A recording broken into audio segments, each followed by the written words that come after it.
Is it permissible for your parents not to speak to you, i.e., severing kinship, for not obeying them in something that doesn't benefit them and possibly harming you? Or their excuse for something that is benefiting them is reputation. Um, if you would like an example, it's Please. like the cutting of the hair. Like let's say I want to grow my hair, I'm doing, not leaving parts and shaving parts, and what they want is, it is like in the culture or the community, it is normal, but the culture or the more my smaller community, it's not as normal, and they believe it is like, you look crazy, or something like that. Are you And doing is it? are you doing qaza'? No, not at all. That's what they want. They're saying, as long as you don't shave, you should leave some of it, but not a lot, rather than growing it all. Okay, I will answer you, inshallah. Abdurrahman's question is not something that we just simply can draw the line and say yes or no. Boycotting your children for a legitimate reason is permissible. Why? Because they have the upper hand. They are in control. It is our duty to be dutiful to them, respectful and obedient. And if we fail in doing this, maybe not according to what we see, but according to what they see, they are entitled to reprimand us, to punish us through not speaking to us. And they wouldn't be cutting or severing the ties of kinship because they're doing it for a legitimate reason. And the Sunnah is filled with that. For example, Mother Aisha, may Allah be pleased with her, when she boycotted her nephew, Abdullah ibn Zubair ibn al-Awwam. She is his maternal aunt. Abdullah's mother is Asma.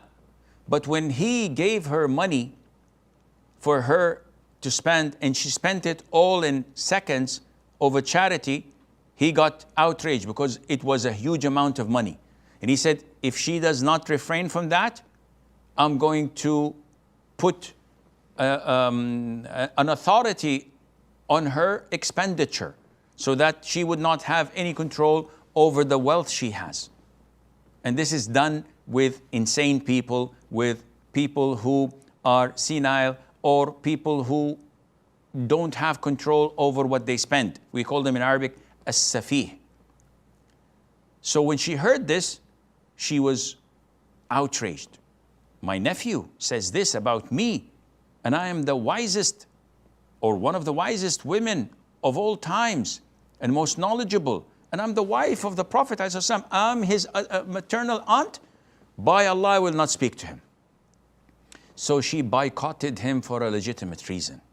And likewise, our parents are entitled to do such a thing if there is a legitimate reason. So if a father tells his son not to smoke, and the son is defiant and he smokes, or he parties, or he hangs out with bad company, and he doesn't listen to his father has the right to kick him out of the house, not to speak to him for a month or two, hoping that he will get back to his senses.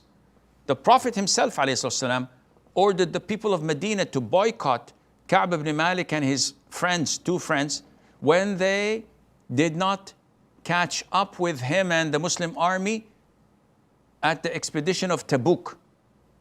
And it's mentioned in chapter 9, Surah At-Tawbah. And they boycotted them for 50 days.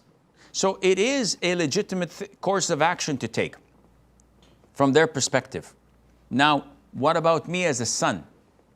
Let's look into each matter and determine. You cannot, akhi, simply judge things from your own perspective.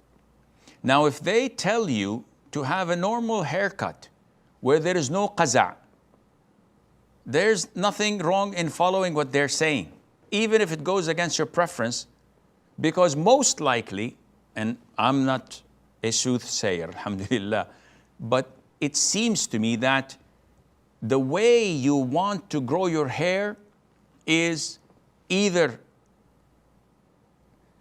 simulating and imitating the so-called quote-unquote mujahideen. So if you look at the typical mujahideen, you'll find that they're wearing a certain head wear or a cap, and they've got their hair so long as if they're hippies or women. Yes, this is an act of bravery in some tribes. There's no doubt about it. And most likely the mujahideen are so busy defending the religion of Allah than to take care of their hair. But you, my friend, living in the US, by looking the way you look, your parents have a reason to be afraid. When you have a grown beard and you're wearing your head, and most likely you're wearing a shirwal kameez, so whoa, this guy comes from the 70s or the 80s, and I don't know what's your last name. Maybe it's some name that may reflect, or you always call yourself like Abu Sufyan or Abu Dujana, or this fits like a glove. This is a cause for them to be concerned, and you may rethink obeying them and being normal, and Allah knows best. Ishraq for